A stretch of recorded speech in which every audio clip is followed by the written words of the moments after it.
Bonjour à tous. Donc, on est sur la seconde partie de la 15e édition des ANED. Donc, je suis Mathis Durand, responsable du pôle ANED, et je serai l'animateur de cette conférence qui porte sur le thème de l'éducation et plus précisément sur le thème de l'éducation par la recherche et le rôle que justement chacun peut jouer pour les plus jeunes et, et transmettre en quelque sorte son savoir. Donc, comme vous le savez, l'école est engagée dans une démarche RSE depuis plusieurs années. Et les ANED font partie justement maintenant des rendez-vous incontournables à TVS. Et sans plus tarder, je vous présente du coup Madame Ange Ansour, qui est cofondatrice des Aventuriers, dont la démarche est d'éduquer les enfants grâce à la démarche scientifique et d'accompagner les enseignants qui va nous parler justement de ce dispositif éducatif et de l'éducation par la recherche. Donc avant de lui passer la parole, je vous demande d'éteindre vos caméras, vos micros.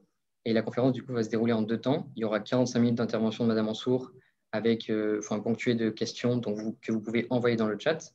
Et à la fin, on aura vraiment 15 minutes de questions-réponses et d'échanges avec Madame Ansour. Voilà.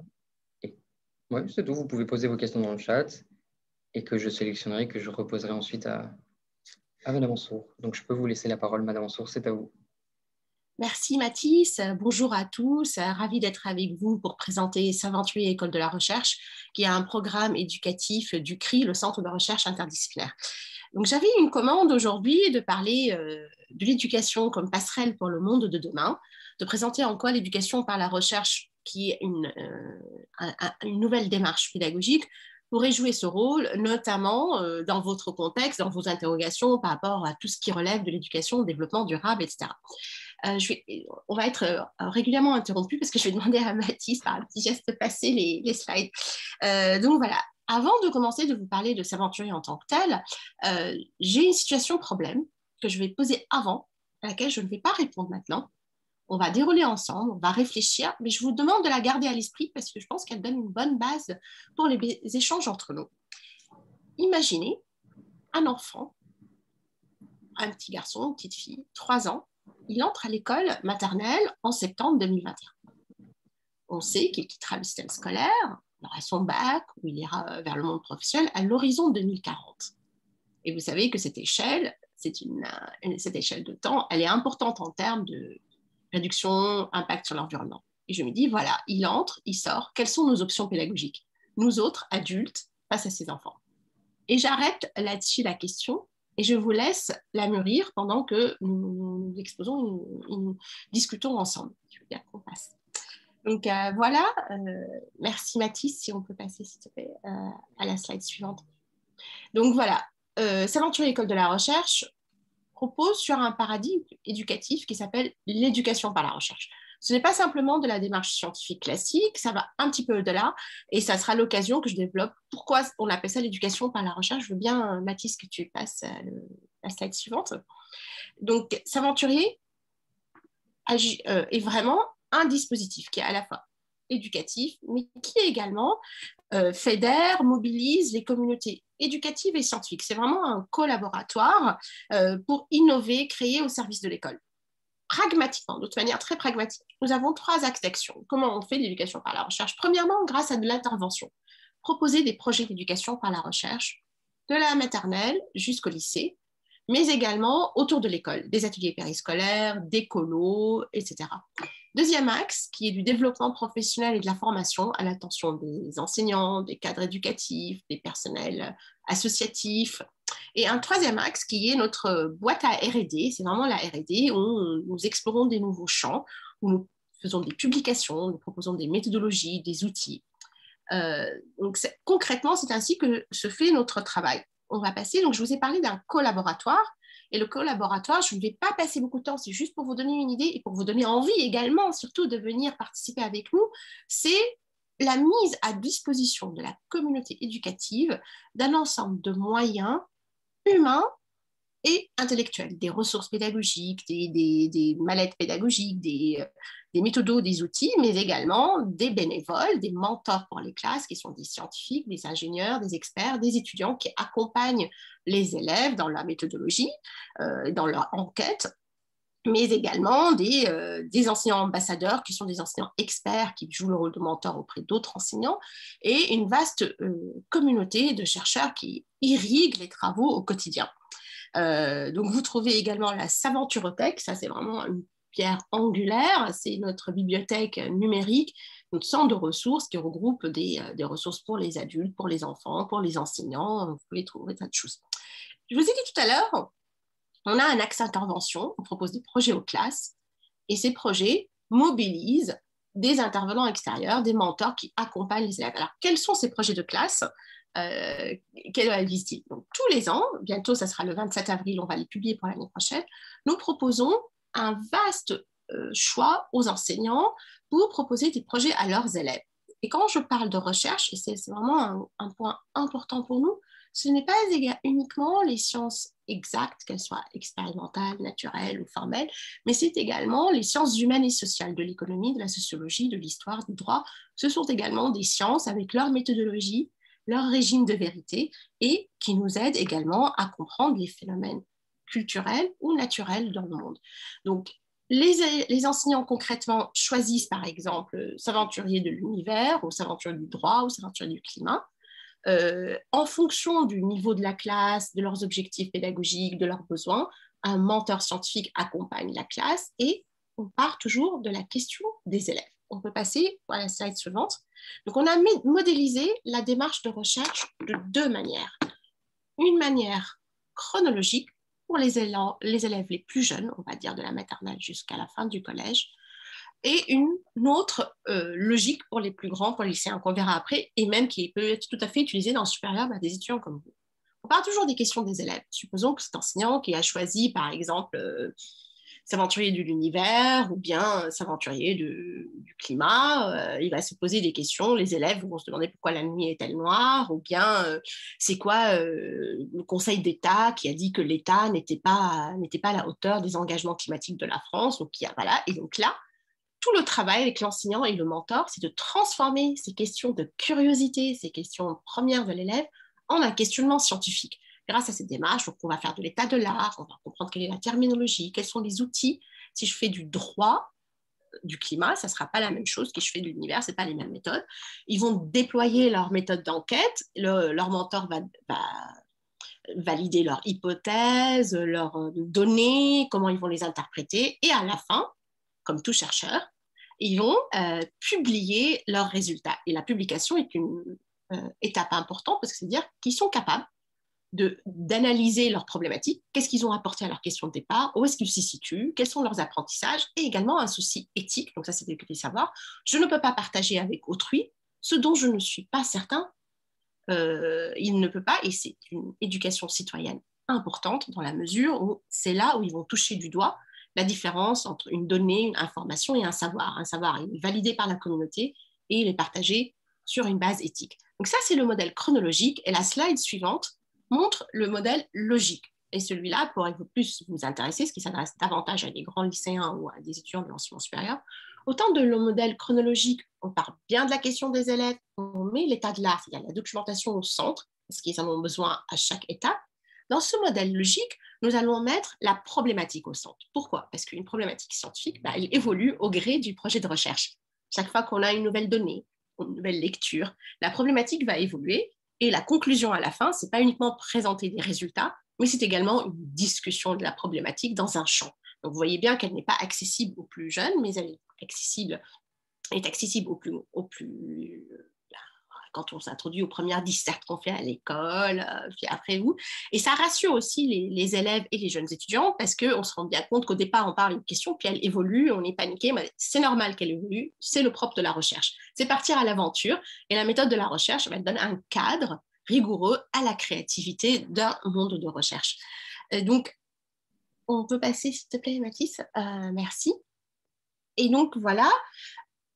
L'éducation par la recherche est une expérimentation qui est née vraiment de la rencontre entre l'enseignante que j'étais avant et le directeur du CRI, François Tadegui. Et donc, en fait, c'était un nouveau paradigme éducatif qu'on a créé, qu'on a proposé aujourd'hui, au bout de 7 ans, parce que c'est né en 2013, à des dizaines de milliers de jeunes, d'enseignants, de chercheurs.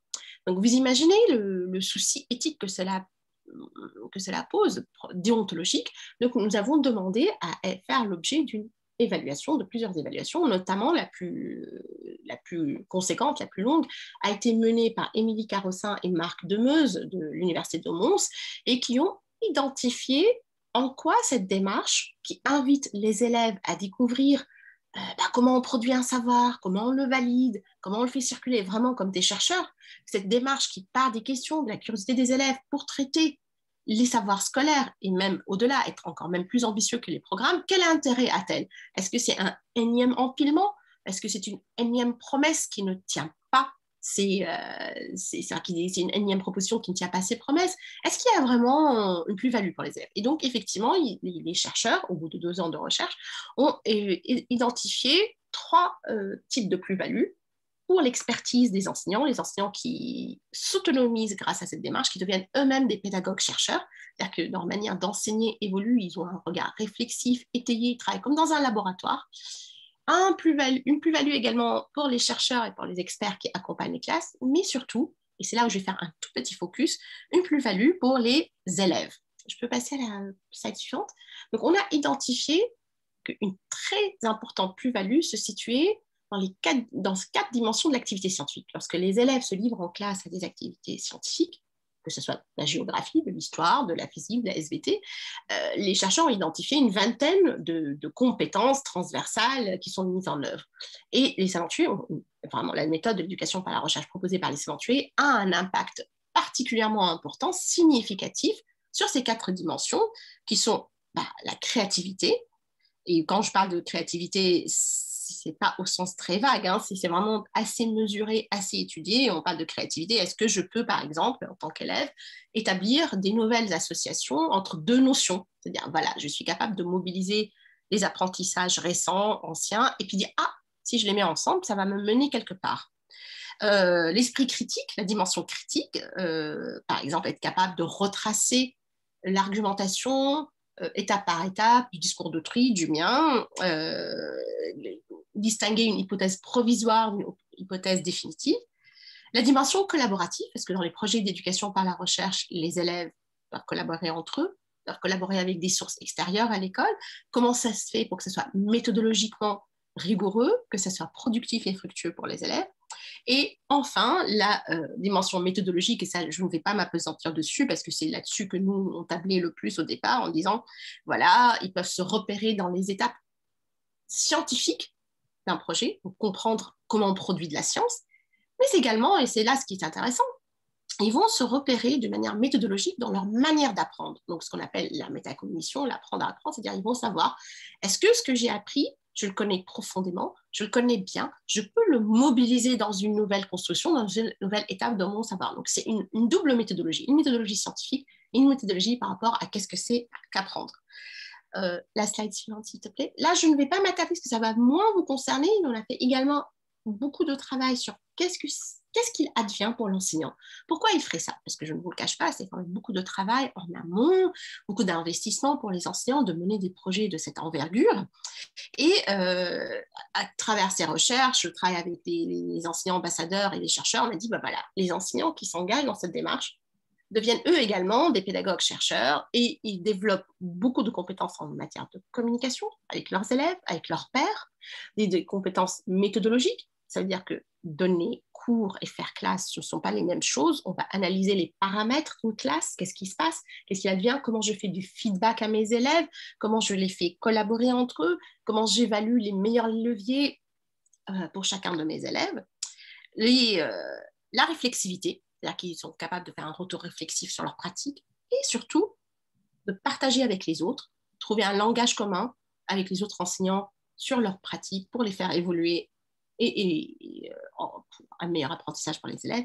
Et enfin, la créativité, parce qu'un enseignant qui est un pédagogue-chercheur, qu'est-ce qui caractérise la recherche, au-delà de la rigueur de la démarche, mais c'est la créativité, c'est la capacité d'aller chercher des choses inédites, nouvelles, et donc voilà, comment et leur créativité, ça va être face à un problème dans la classe, comment je peux ancrer les apprentissages pour chacun de mes élèves, comment je vais les aider à imaginer des expériences qui même si moi je ne les maîtrise pas, parce que le propre de l'éducation par la recherche, quand on parle des questions des élèves, et on va un petit peu vers l'inconnu, ne pas avoir peur de cet inconnu, et rendre explicites les apprentissages, rendre explicites les étapes, aider les élèves à être imaginatifs eux-mêmes.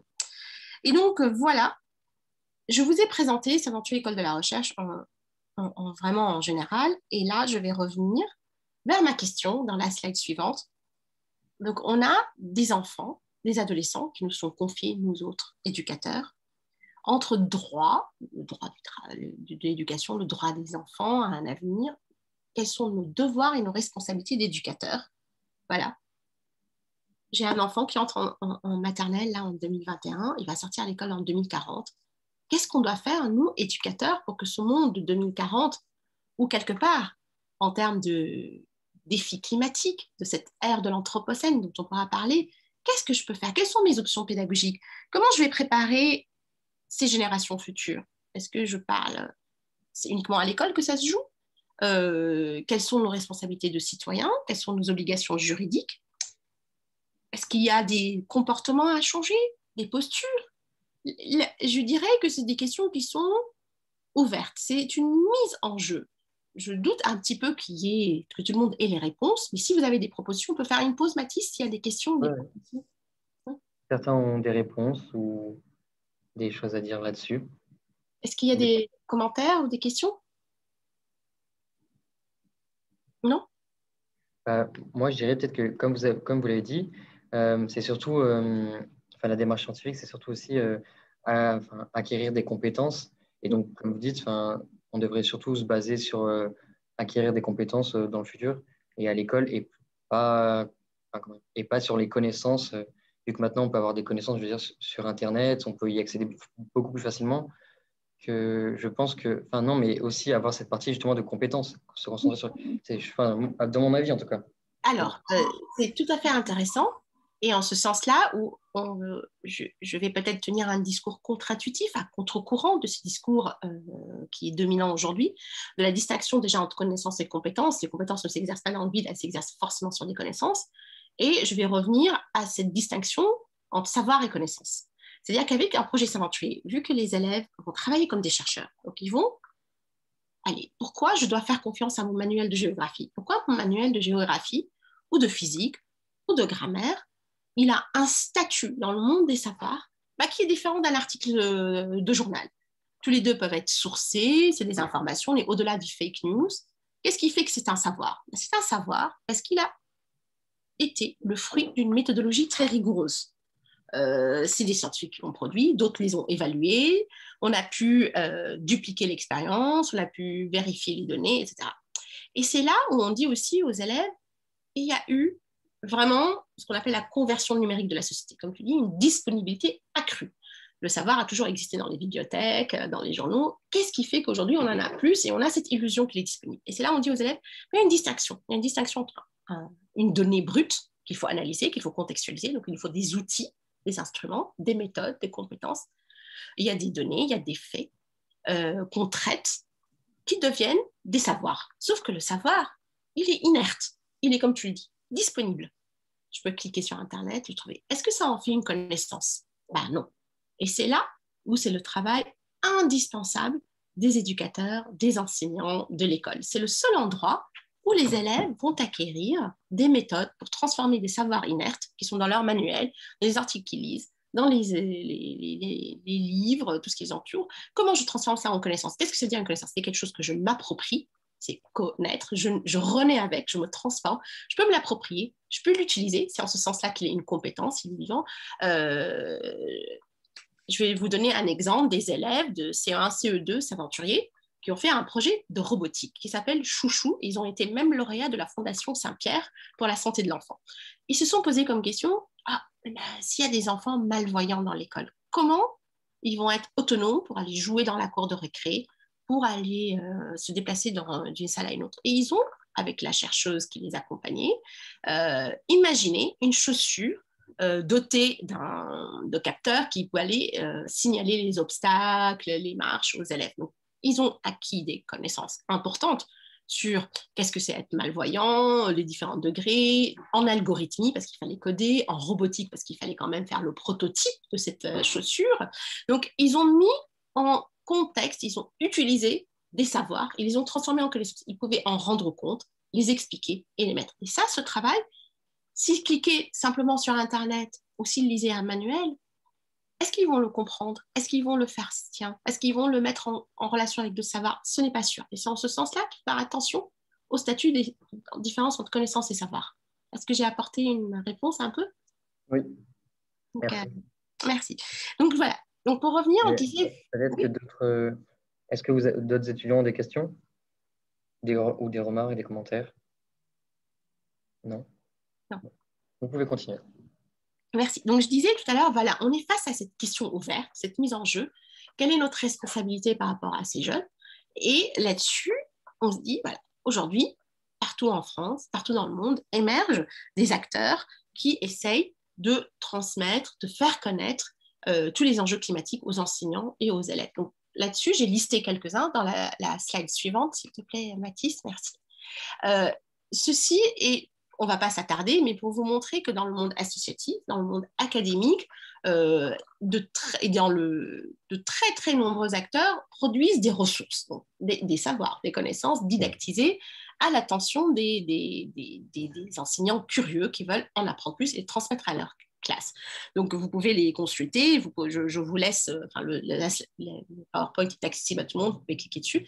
Et également, il y a des enseignants. Donc, vous avez le côté qui produisent des connaissances, puis aussi des enseignants. Donc, j'en ai cité des enseignants et des chercheurs. J'en ai cité 3. Profs en transition, c'est un collectif sur Facebook, ce n'est pas officiel, ce n'est pas une asso, qui regroupe aujourd'hui, alors c'est assez vieux, 17 000 membres, maintenant ils sont à 25 000 membres, d'enseignants qui échangent entre eux, qui réfléchissent sur comment je fais pour faire l'école dans la nature, pour que les élèves aient la fourniture scolaire qui ait le moins d'impact en termes de bilan carbone, comment je fais vivre l'école autrement pour que les élèves dont j'ai la charge, la responsabilité, deviennent des citoyens qui aient des comportements, des postures compatibles avec une transition écologique. Un second groupe d'enseignants, enseignants pour la planète, qui, comme profs en transition, produisent des bibliographies pour les autres collègues, des situations d'apprentissage, mais également ce collectif auquel j'ai participé à sa fondation se donne également comme tâche de réfléchir aux missions de l'école. Vous savez, l'école française, depuis sa création, a une double mission. L'instruction, voilà. Savoir, connaissance, programme, diplomation, mais également dans notre école, comme dans d'autres écoles, il y a l'enjeu majeur de la formation d'un citoyen dans une société démocratique. C'est pour ça que vous avez les appellations changent à travers chaque fois qu'il y a une réforme, l'éducation morale et civique, qu'est-ce que les citoyennetés, les valeurs de la République, vous avez aujourd'hui l'éducation au développement durable, les éco-délégués, l'éco-citoyenneté. Donc, qu'est-ce que ça fait pour l'école? Je vous ai indiqué également un collectif de plusieurs milliers de chercheurs qui s'appelle Labo 1.5 qui se sont agrégés pour s'interroger quel est l'impact des activités de recherche sur le climat. Et ce groupe travaille ils ont aussi un groupe enseignement là-dedans qui travaille avec Saventué entre autres, mais avec d'autres, également pour accompagner les enseignants dans l'évolution de leur réflexion et de proposer des outils concrets pour que les élèves et les enseignants puissent réfléchir à ce que ça pourrait être une transition écologique, une réflexion sur qu'est-ce qui peut advenir. Et donc là, je passe à la slide suivante. Et donc nous, avec les Saventuriers, de moins en moins, on utilise le terme climat, parce que le terme climat limite notre réflexion à des connaissances d'ordre de la physique, du vivant, de l'écologie, on va parler de la perte de la masse de biodiversité, on va parler en termes de réchauffement climatique, de bilan carbone, quelles sont les énergies renouvelables, les énergies moins polluantes, etc. Et on privilégie le terme de l'anthropocène. Je ne sais pas si vous êtes familier avec ce terme. Est-ce qu'il y en a parmi vous qui sont familiers?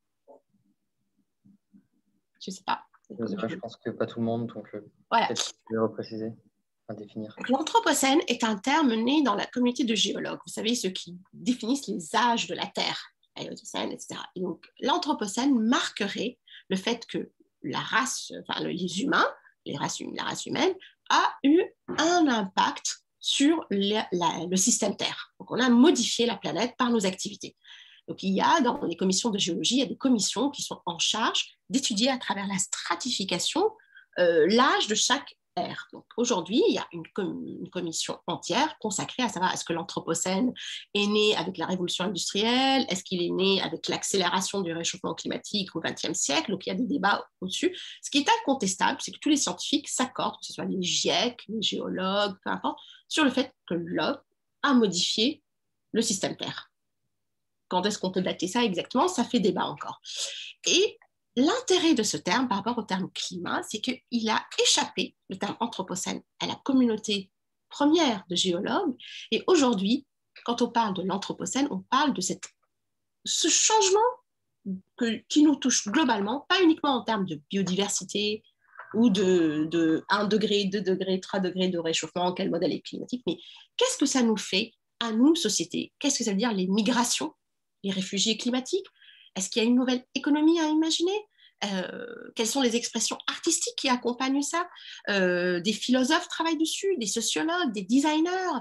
On parle des émotions de la Terre. C'est vraiment un changement civilisationnel. Donc, nous, humains, nous avons transformé la Terre et en feedback, en boomerang, on est en train de se transformer, nous, civilisationnellement. Et si l'ANED est un rendez-vous important et que les étudiants partout, avec tous les collectifs étudiants qui s'intéressent au climat, c'est que vous sentez, vous, que vous êtes la génération anthropocène. C'est une génération qui a hérité d'un fait, que les humains ont modifié le système Terre et que on compte maintenant en quelques années pour pouvoir modifier ou pas, et que vous avez une responsabilité inédite. Vous êtes majeur, je suis majeur, il y a des jeunes qui vont arriver, il y a même des générations qui ne sont pas nées et qui ont des droits à avoir un environnement sain, de pouvoir se développer.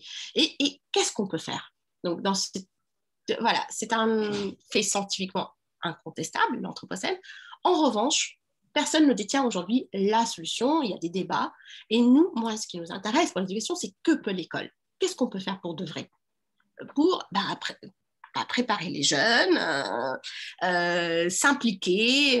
Est-ce que l'école toute seule peut le faire? Est-ce qu'il faut qu'on s'entoure d'autres acteurs? Est-ce que la mission, vous savez, dans la mythologie de l'école française, il y a ce qu'on appelle les hussards noirs de la République. Ce sont eux qui ont porté le message de l'école républicaine, la loi de 1905 sur la laïcité, l'école obligatoire pour tous, l'émancipation, le changement des classes sociales à travers l'école. Donc il y a ce mythe, parce que c'est construit a posteriori, et nous on se demande, avec les aventuriers d'autres acteurs, est-ce qu'aujourd'hui les enseignants, comme l'Anthropocène, c'est pas seulement la France, c'est partout, est-ce qu'il ne faut pas aujourd'hui inventer, imaginer, faire des coalitions entre le monde enseignant, tous les éducateurs, tous ceux qui se sentent une responsabilité vis-à-vis des jeunes, et dire quels seraient les hussards verts de la planète? Des gens qui portent leurs convictions, qui s'appuient sur des fondements scientifiques, mais qui aspirent à ce que ces changements restent dans le jeu démocratique, qui est ouvert à tous les jeunes, qui préservent leurs droits, qu'ils soient tout petits ou à naître, ou vous, ou vos enfants, etc. Et je dis, mais que peut l'école? Et donc voilà, je vais passer à la slide suivante. Là-dessus, pour pouvoir travailler avec l'école, il faudra avec l'institution, avec les parents, avec les enfants, avec les jeunes, avec nous. Et moi, je vais vous proposer une première toute petite piste pour travailler avec nous.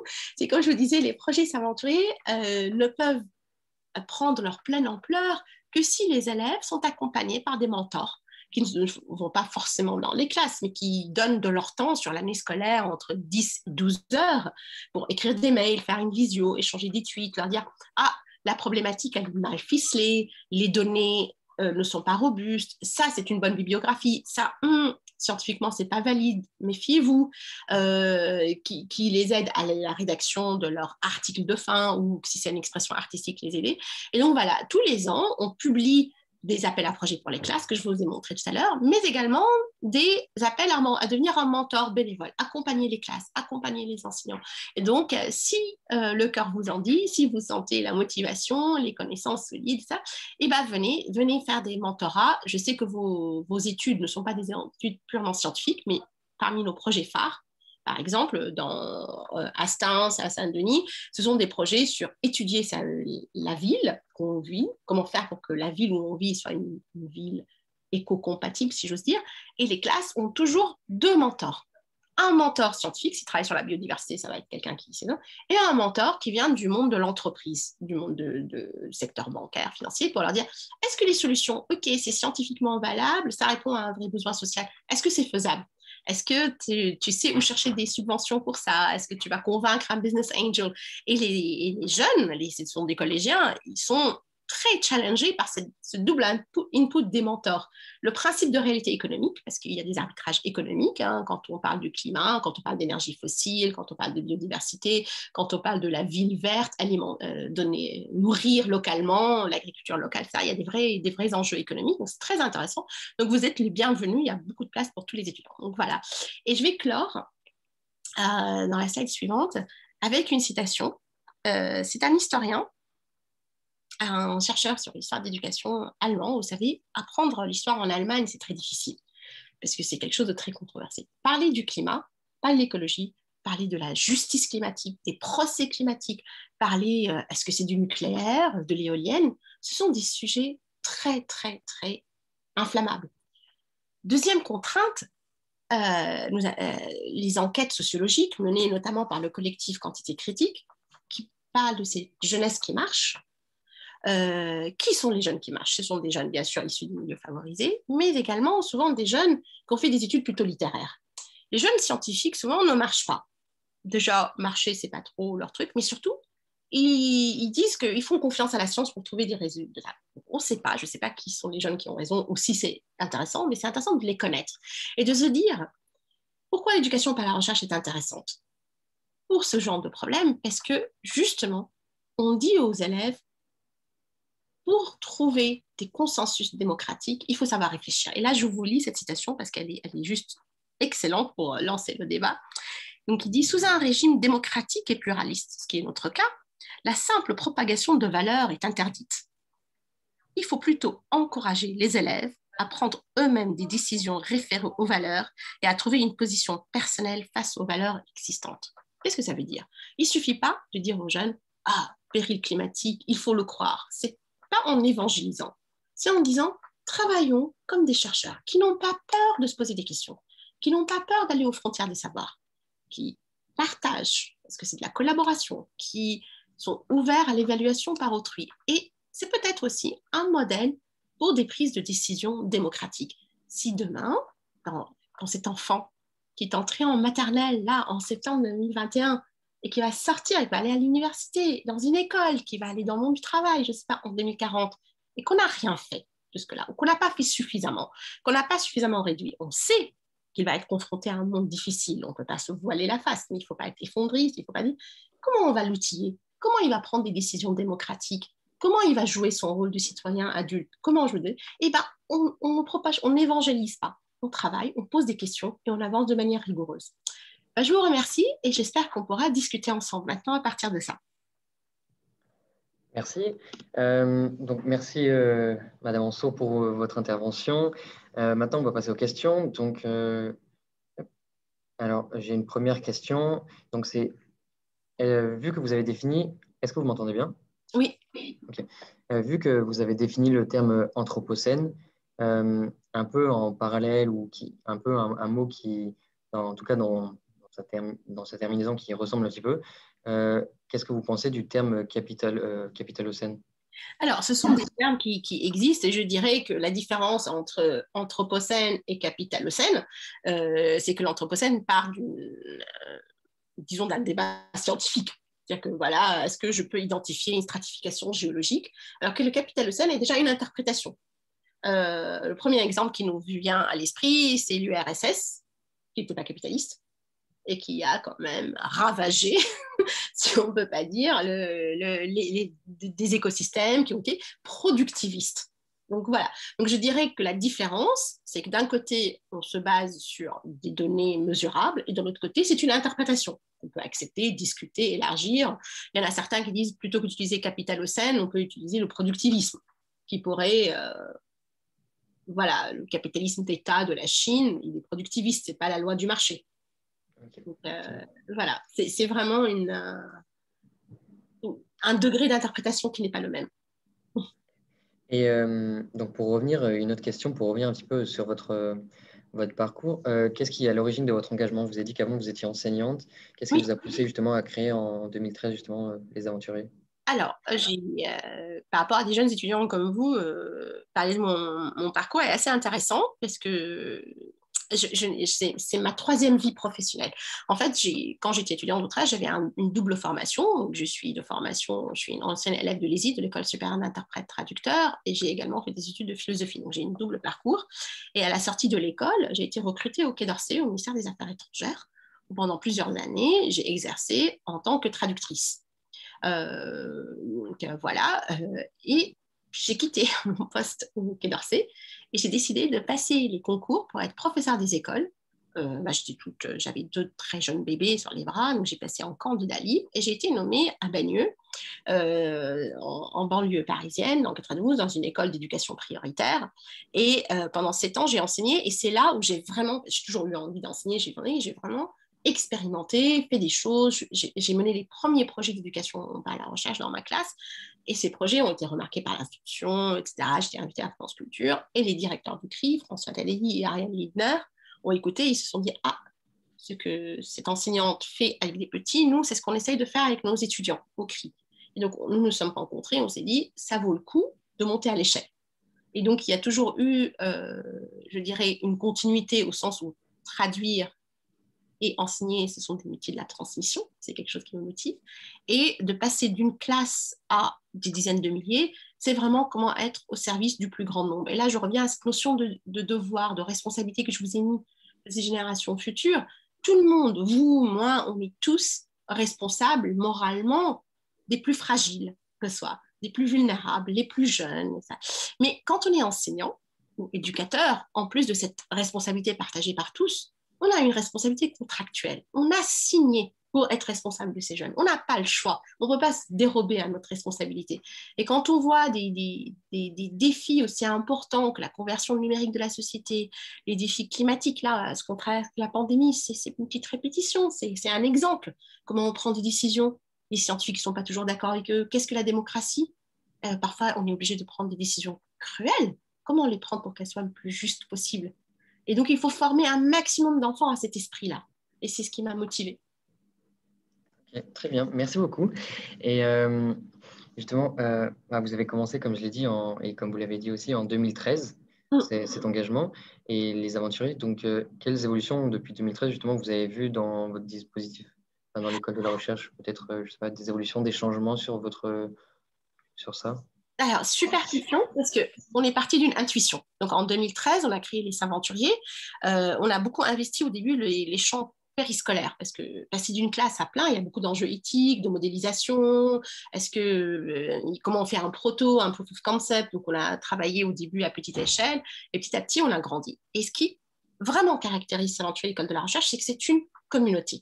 Au sens où, bien sûr, j'ai des intuitions, le CRI a des intuitions, on a écrit des articles, on a modélisé, mais nous sommes vraiment très nourris par les expérimentations de classe. Les enseignants nous nourrissent, nourrissent le modèle d'éducation par la recherche, tous les chercheurs avec qui on travaille, les jeunes. Donc, c'est vraiment de l'intelligence collective. Et c'est ce que j'ai vraiment observé. C'est-à-dire, quels que soient c'est vraiment un projet multi-acteur. C'est un dispositif sans auteur unique. Et c'est ce que j'ai vraiment pu voir au fil des années se consolider cette idée.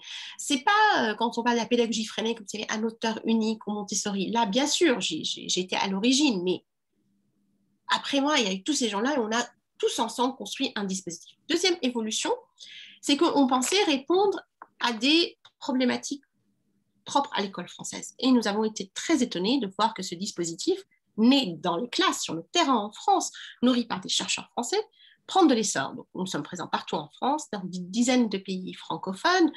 Nous avons formé 150 enseignants en Chine, on a eu des expérimentations en Angleterre, on manque de moyens humains et matériels pour aller en plus loin, mais ce que nous avons fait intéresse. C'est en ce sens-là qu'on voit qu'il y a eu 3 mutations dans le monde. Donc là, la dernière, c'est l'ère de l'Anthropocène, la conversion numérique de la société, et la première, c'est la mondialisation. C'est qu'on se rend compte que les problématiques éducatives rencontrées dans un pays souvent ressemblent, bien sûr avec des particularités, des contextes différents aux autres. Et ça, c'est une véritable évolution. Voir que ça intéresse d'autres et qu'on peut apporter des solutions à d'autres acteurs ailleurs. Ça tombe bien que vous parliez de votre présence, on va dire, un petit peu internationale aussi, puisqu'il y avait une question qui revenait sur ce point-là, sur les endroits où vous étiez mis en place, etc. Donc, un peu partout, enfin, un peu partout.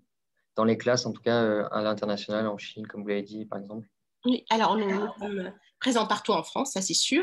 Nous sommes présents dans très nombreux pays de la francophonie, c'est normal, et également dans des pays où il y a des établissements français à l'étranger, que ce soit de la mission laïque française, de la AFE, etc. Alors, le verrou qu'on aimerait faire sauter, peut-être que vous aurez des solutions à me proposer, c'est on a fait, donc on a travaillé avec la Chine, on a travaillé avec les UK, mais on s'est rendu compte que sans représentation locale, sans traduire massivement, ça reste un feu de paille. Donc il faut des équipes locales, il faut trouver un business model, un modèle économique qui soit suffisamment solide et identifier les acteurs locaux pour le porter localement. Donc aujourd'hui, on essaye d'imaginer comment faire évoluer ces verrous. Donc voilà, parce que nous, on a des partenariats avec des acteurs locaux, on ne sait pas encore, on explore. Mais il faut dire que la pandémie n'aide pas trop à explorer ce point-là. Oui. Et ça m'a pas mal tout le monde. D'ailleurs, vu que vous parlez de la rémunération, comment vous rémunérez justement sur l'aspect, est-ce que vous faites payer les écoles, je ne sais pas, ou des Pas du tout. partenariats, des sponsors? Alors, tout ce que nous proposons aux établissements scolaires, que ce soit des projets ou des formations, c'est entièrement gratuit. Les seules activités qui sont rémunérées pour nous, ce sont quand on fait un marché public, par exemple pour le périscolaire, ou qu'on répond à des demandes de formation, etc. Donc, notre modèle économique, parce que je sens que c'est ce qui est derrière, c'est que comment faire en sorte que ce soit gratuit pour les écoles? Il faut qu'on travaille pour trouver des sous nous-mêmes. Et donc, nous avons des subventions publiques, nous avons des partenaires, la ville de Paris, on a des bénéficiaires de programmes d'investissement d'avenir, des mécènes, la Fondation Bettencourt-Schuller, la Fondation Pierre Belon, la Fondation Thalès, et également des tout petits secteurs d'activités rémunératrices, comme je disais tout à l'heure, marché public, vente de formation, etc. Mais on tient vraiment que l'école publique bénéficie toujours d'une action gratuite. D'accord, très bien. Du coup, par rapport justement à votre présence un peu internationale et le développement de ce dispositif éducatif, est-ce que vous avez des chiffres peut-être sur le nombre de personnes, d'élèves que vous avez accompagnés Ah oui, oui. Depuis la création du dispositif, je pense qu'on est. Je n'ai pas les chiffres, les derniers chiffres, parce qu'on n'a pas encore fait le bilan en 2019-2020 complètement. On a pu accompagner plus de 70 000, 80 000 enfants et enseignants. Ah oui, ok. Ah, oui, ça chiffre. Mhm. C'est bien. Du coup, peut-être, est-ce que vous pouvez nous expliquer un peu plus l'aspect, comment cette méthode-là et le fait de transmettre le savoir, comment nous, les étudiants en école de commerce, peut-être on peut l'appliquer. Justement, vous avez dit le projet de mentorat, mais est-ce qu'on peut s'impliquer ou comment dire, Alors, développer ces dimensions-là, peut-être? vous pouvez vous impliquer dans le mentorat, ça c'est sûr. Vous pouvez vous-même aussi mener des projets s'aventurier, c'est-à-dire utiliser les méthodes qui sont des méthodes transversales pour vos propres projets. Donc, vous pouvez être bénéficiaire vous aussi. Vous allez sur le site, il y a énormément de méthodes, d'outils, d'articles qui peuvent nourrir votre travail. Et le mentorat. Et également, on noue beaucoup de partenariats avec des écoles qui peuvent aussi nous proposer. Par exemple, avec les réseaux d'écoles d'agriculture, on a fait les aventures de l'agriculture. Donc, nous, on s'interroge toujours, est-ce qu'il faut faire les aventures de l'économie, comment le faire avec des partenaires. Donc, c'est toujours ouvert. Le mentorat, exploration de nouveaux champs, parce qu'on est toujours à la recherche de nouveaux champs. Les sciences, ce n'est pas uniquement des sciences exactes. Il y a beaucoup de choses à faire à l'école. Très bien. Merci. Du coup, enfin, ça revient encore un peu sur l'international. Est-ce qu'il y a des structures similaires qui existent dans d'autres pays? Et est-ce que vous collaborez avec eux? Vous avez échangé? Parce que vous avez parlé de ces groupes d'enseignants sur Facebook, par exemple, qui échangeaient, qui communiquaient beaucoup. Et enfin, je vois que la communication, c'est très important. Oui. Donc, comment vous échangez aussi Alors, avec d'autres dispositifs? il y a beaucoup de dispositifs éducatifs partout dans le monde, comme la main à la pâte, il y a son pendant à l'état national, etc. Ce qui caractérise Saventurier, c'est vraiment la création de modèles d'éducation par la recherche, qui se distingue de la simple investigation scientifique, les méthodes d'enquête scientifique, parce qu'on part vraiment, on fait vivre aux élèves l'expérience d'une vie de laboratoire. C'est pas reproduire les manips, etc. C'est vraiment savoir se poser une question, mobiliser les moyens pour trouver une réponse scientifiquement valide. C'est vraiment ça. Et dire, ah, c'est ça, c'est ça. En fait, mon manuel n'est que la traduction scolaire d'un savoir savant. Ah, donc la place de l'école, c'est ça. Elle est un acteur à part entière dans le monde, le monde des lieux, ce qu'on appelle les lieux de savoir. Et moi, mon métier d'élève, eh ben, je suis dans la même chaîne. Je ne suis pas étranger à la chaîne qui va du labo de pointe à mon pupitre d'écolier. Donc ça, c'est très important à dire. La communication, on échange énormément avec d'autres dispositifs en France, des collègues au Québec, des collègues en Europe, partout. Après, les enjeux éducatifs restent assez locaux à cause des programmes scolaires. En revanche, le chantier que nous avons ouvert en 2017, qui, bon, aujourd'hui, là, il est un petit peu en stand-by à cause de la pandémie, qui est l'école éduquée en Anthropocène, l'école de l'Anthropocène, est un chantier qui ne peut pas être national. Donc, nous, par exemple, actuellement, nous sommes en cours de production d'un MOOC qui s'appelle Éduquer en Anthropocène, qui sera bilingue français-anglais, et on mobilise des collègues à l'étranger, européens, des chercheurs étrangers, parce que c'est très important là-dessus d'avoir une perspective internationale sur ce problème. Très bien, merci. Encore du coup, une autre question qui est arrivée dans le chat. C'est encore cet aspect sur, du coup, on parlait de la communication. Comment justement, comment on peut communiquer avec les autres, par exemple, je sais qu'il y a une autre conférence en parallèle de la vôtre sur la communication non violente. Donc, qu'est-ce que vous pouvez nous dire un peu plus peut-être sur la communication, les élèves, comment ils communiquent entre eux? Est-ce que vous avez peut-être des exemples justement Oui, alors, ça s'est passé? c'est très important. Comme je vous ai dit, l'aboutissement d'un projet Saventuer, c'est le faire circuler et communiquer. Donc déjà, sur le site, le CRI a créé une plateforme qui s'appelle CRI Projects, et dans cette partie, il y a Saventurier Projects, où les élèves peuvent partager avec les mentors, avec d'autres élèves, leur working progress. À la fin de chaque année scolaire, en principe, donc en plus des publications, nous avons des congrès de jeunes chercheurs, où les élèves viennent vraiment exposer sur le modèle d'un congrès leur travail. On les mélange, quel que soit l'âge et les thématiques. Ils ont des discutants, donc des gens dans le public, d'autres élèves, des chercheurs qui vont leur poser des questions. Ils ont des sessions posters. Donc, pour nous, la communication, elle est fondamentale parce que c'est là où les élèves doivent s'approprier ce qu'ils ont appris, pouvoir l'expliciter aux autres, et on ne peut pas expliquer aux autres si on ne l'a pas bien compris. Et surtout, donc, il y a une connaissance des apprentissages qu'on est sûr qu'ils soient profonds et maîtrisables. Et deuxième côté, le côté citoyen, au sens où je ne peux pas communiquer une information dont je ne suis pas certain de la véracité.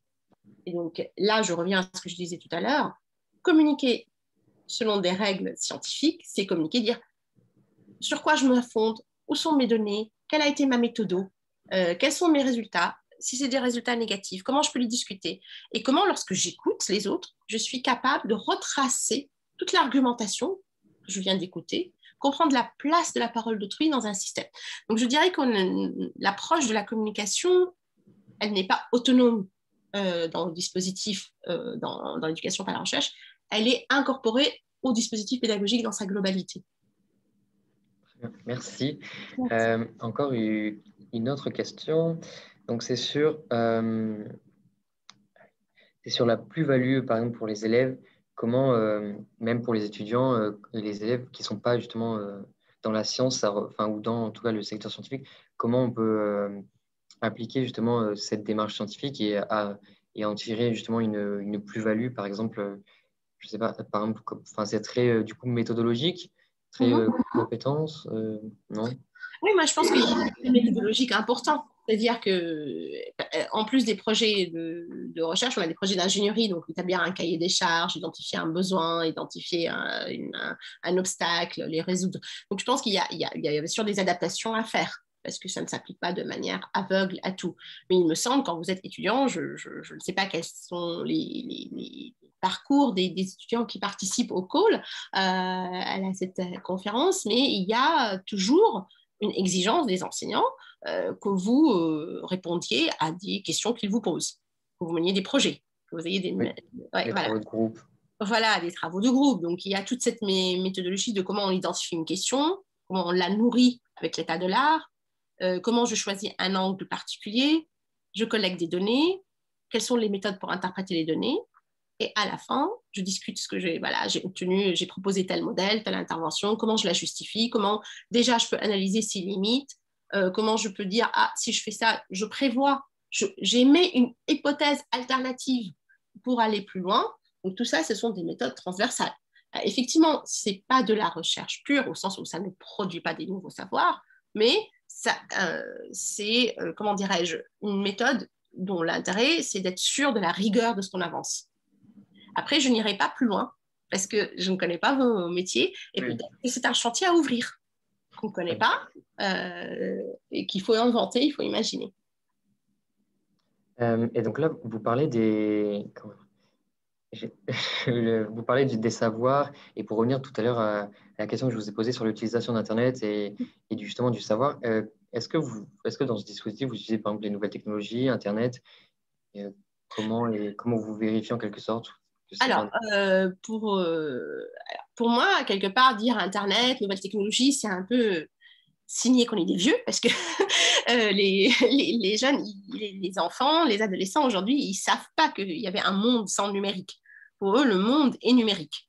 Donc, Internet, les réseaux sociaux, la disponibilité d'une information, qu'elle soit juste, fausse, de qualité, incomplète et naturelle, et de l'ordre du chose. C'est un monde naturel. Donc, l'école ne peut pas être une citadelle aveugle à ça. Donc, quand on parle des nouvelles technologies, qu'est-ce qu'on entend? Est-ce qu'on entend par ça des terminaux, des écrans? Est-ce qu'on entend par ça Internet au sens le web, les moteurs de recherche, les blogs? Est-ce qu'on entend par ça toute une civilisation? On communique, les réseaux sociaux. Donc, je pense qu'avec Sanctuary, on balaye tout. On fait tout. Utiliser Internet, c'est pas très différent d'utiliser une bibliothèque, pour de vrai. La différence, c'est qu'il n'y a pas eu un travail de référencement antérieur. Quand on va dans une bibliothèque, voilà, le travail de référencement a été fait. Donc, il y a aussi toute cette dimension d'éducation des élèves à identifier qu'est-ce qu'une source, quand tu regardes un site, qui sont les auteurs, comment tu peux évaluer la fiabilité. Ce n'est pas uniquement de l'éducation aux médias, c'est vraiment savoir sourcer, recopier l'information, trouver quelque chose, identifier est-ce que c'est un site de vulgarisation, c'est un journal, c'est un site de scientifique. Donc, il y a tout ça. Les élèves publient beaucoup, utilisent beaucoup de classes qui tweetent, qui ont un compte Twitter pour échanger avec d'autres classes, pour échanger avec les mentors, pour échanger avec l'équipe Saventuer. Il me semble qu'aujourd'hui, en 2021, traiter les artefacts numériques et la civilisation numérique comme étant quelque chose d'étranger ou tout ça est obsolète. Aujourd'hui, les mêmes outils critiques qu'on peut utiliser avec quand les gamins lisent des bouquins, on leur dit oh ce livre ne vaut rien, tu vas pas perdre ton temps avec ça, ou ça c'est super, c'est pareil, c'est pas différent. Et on est une autre question encore. On est en fait une association du coup, enfin le B3D qui a organisé cette édition avec Prism. On est une association du coup sur le développement durable. Donc, est-ce que vous pouvez peut-être parler un peu plus des aventuriers climat Bien sûr. Comment ça se passe? Alors, S'aventurier, pour la petite anecdote, la première année, comme je vous dis, c'est une année expérimentale. La deuxième année, on a vraiment fait 2 protos. Et le premier, il portait déjà sur S'aventurier du cerveau. Donc, on avait déjà pressenti en 2014 que tout ce qui est neurosciences, tout ça va être déterminant pour l'école.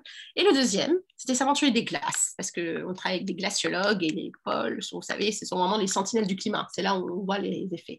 Et donc, dès 2014, on s'était emparé de la question climatique sous un angle, au départ, de sciences exactes. Donc, voilà. On a fait un premier MOOC en 2015-2016 sur Saventuaire du climat, donc sur la climatologie, en partenariat notamment avec l'Institut Simon Laplace. Et puis petit à petit, on a de plus en plus de classes qui s'emparent de la question. On s'est rendu compte qu'on en faisait climat, donc carbone, physique, littératie énergétique, également biodiversité, mais également la ville, l'urbanisme, l'architecture. Et petit à petit, ce que je disais tout à l'heure, cette intelligence collective, le sens de la responsabilité, on s'est dit, voilà, développement durable, éco-délégué, éco-citoyenneté, éco-geste, qu'est-ce qu'on en fait? L'histoire de l'institution nous montre que depuis 1972, l'institution a adopté, enfin l'éducation nationale a adopté 2 approches pour tout ce qui relève du développement durable, de l'environnement. Premièrement, c'est augmenter quantitativement les savoirs. Donc, on va introduire des nouvelles notions en géographie, des nouvelles notions en SVT, en physique, dans les nouvelles disciplines de la réforme du bac, il y a de plus en plus de choses. Au début, ça s'appelait éducation à l'environnement, éducation au développement durable. Maintenant, on utilise le préfixe éco qu'on colle partout. Deuxième approche, donc toujours dans le fidèle à la tradition de l'école française, des savoirs. Et le deuxième aspect, ce sont la citoyenneté. Donc, on va faire de l'éducation au développement durable, on va faire beaucoup de gestion de tri des déchets, etc. Et comment dirais-je, le reproche que font les enseignants, c'est trop morcelé. Les jeunes reprochent à l'école, ils disent oh, on n'y fait rien. En fait, c'est pas qu'on n'y fait rien, c'est qu'on ne fait pas quelque chose de structuré, de compréhensible pour tout le monde. Et surtout, les enseignants, il n'y a rien pour eux. L'école augmente quantitativement les dispositifs, les savoirs.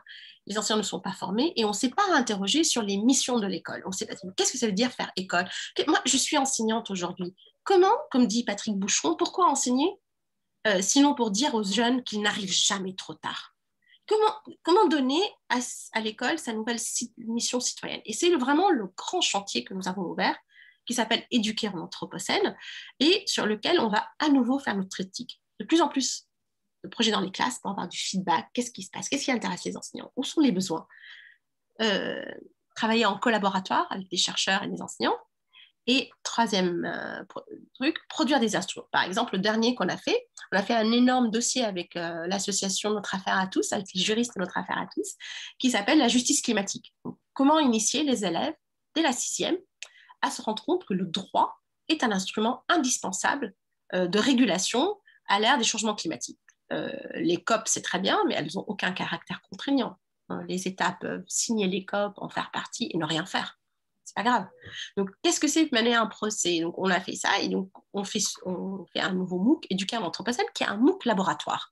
Il a une partie formation des enseignants, donc apporter des connaissances sur que fait le climat à nos sociétés, à notre législation,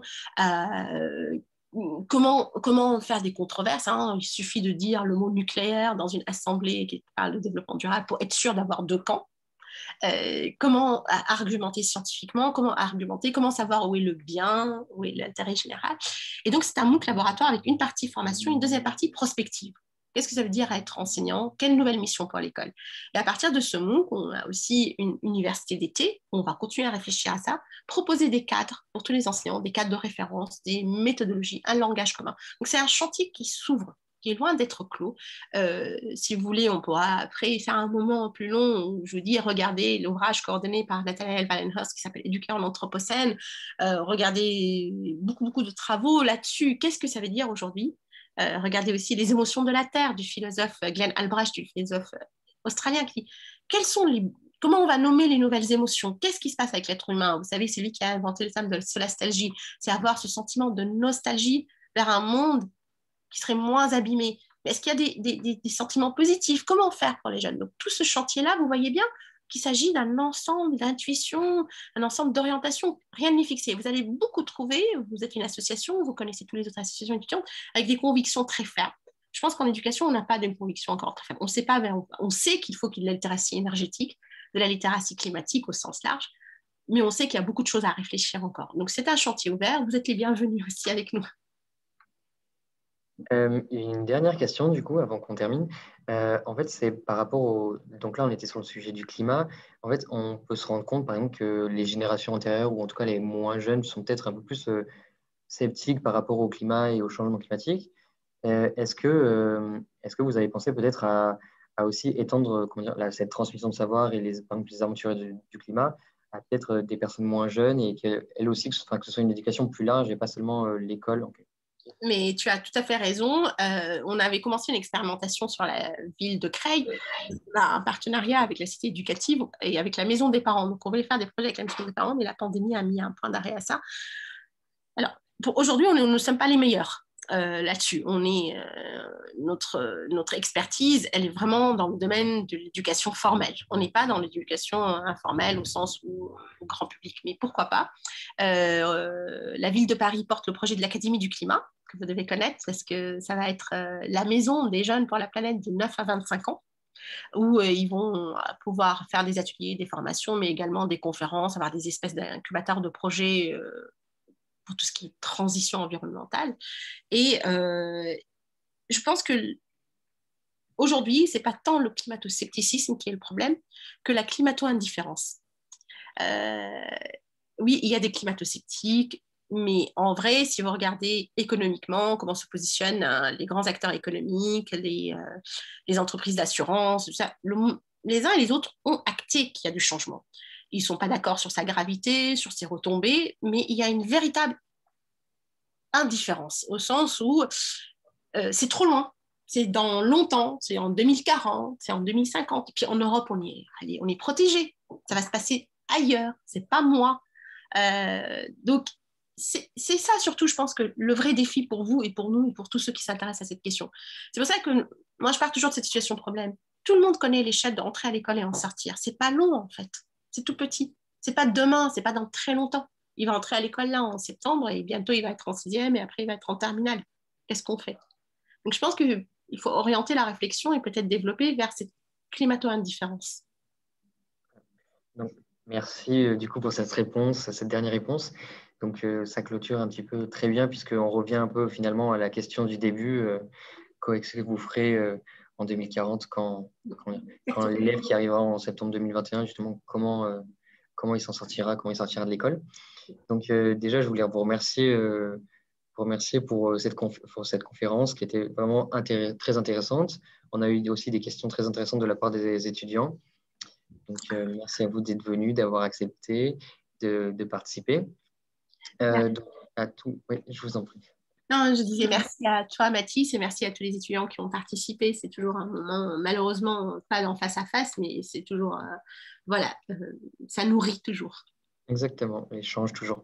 Et du coup, là, vous étiez sur cette conférence que vous pourrez retrouver en replay sur YouTube, le YouTube de TBS. Vous pouvez aussi également retrouver toutes les autres conférences, donc notamment une conférence sur la COP2 étudiante. Je sais que vous avez parlé de la COP2. Donc, il y a une COP2 étudiante sur le premier créneau. On avait une interview de Jean Jouzel aussi, vous pourrez retrouver. Voilà. Et une conférence aussi, notamment sur la communication non violente, qui était sur le même créneau que vous, Madame Mansour. Donc, merci pour votre participation aux ANED. Merci pour votre présence, Madame Mansour. Et merci à tous les étudiants également. Donc, j'espère qu'à travers cette conférence, justement, vous aurez appris des choses, appris un peu plus sur l'école de la recherche et les aventuriers. Et j'espère que, justement, cette journée sur l'éducation vous a plu. Voilà. Merci beaucoup à tous. Merci. Merci, au revoir. Merci, au revoir. Bonne soirée. Merci beaucoup. Merci, au revoir. Au revoir. Merci, au revoir. Merci. Au revoir. Au revoir, Mathis. Au revoir. À bientôt. À bientôt.